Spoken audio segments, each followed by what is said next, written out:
So hello guys. So మరి ఈ రోజు అయితే ఒక స్పెషల్ రెసిపీ అయితే చేసేస్తున్నాను. అది రెగ్యులర్గా ఎవరు మన సైడ్ అయితే చేసుకోరు. దీన్ని జపానీస్ ఫుడ్ అనమాట. ఇది సూషి అంటారు.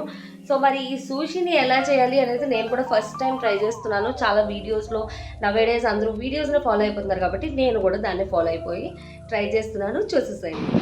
సూషికి మ్యాట్ కావాలి రోల్ చేయడానికి. సో మరి సూషీకి కావాల్సింది ఒక్కొక్క దానికి ఒకటి అనమాట. నేనైతే ఈరోజు ఫిష్తో చేస్తున్నాను.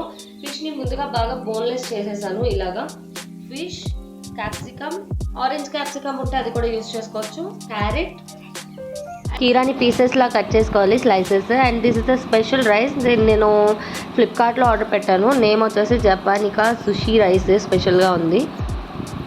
కొంచెం వెనిగర్ యాడ్ చేసుకుంటున్నాను.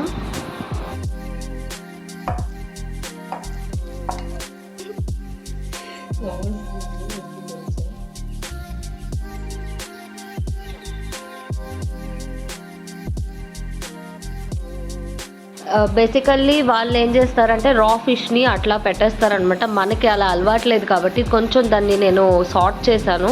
క్యాప్సికమ్ కూడా అలానే సార్ట్ చేసుకున్నాను. మనం క్యాప్సికమ్ ఎలా అయినా తినొచ్చు, రా అయినా తినేసేయచ్చు.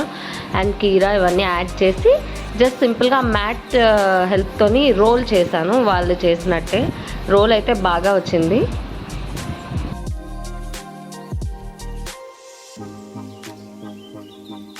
సూపర్ కదా.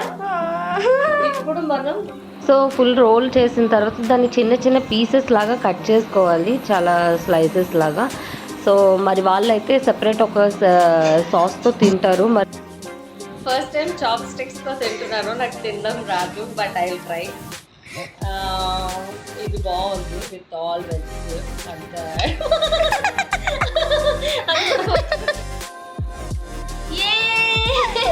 ఫైనల్లీ హోల్డ్ చేశాను. చాప్ స్టిక్స్తో ట్రై చేస్తున్నా.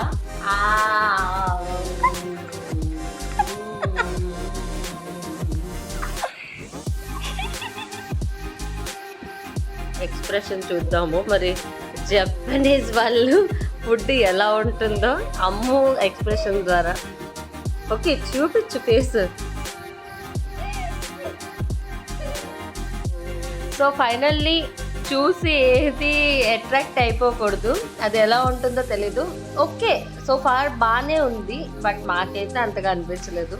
సో నెక్స్ట్ నేను రెగ్యులర్ ఫుడ్కి వెళ్ళిపోయాను. కొంచెం కప్ ఆఫ్ రైస్. మన ఫుడ్ మనదే.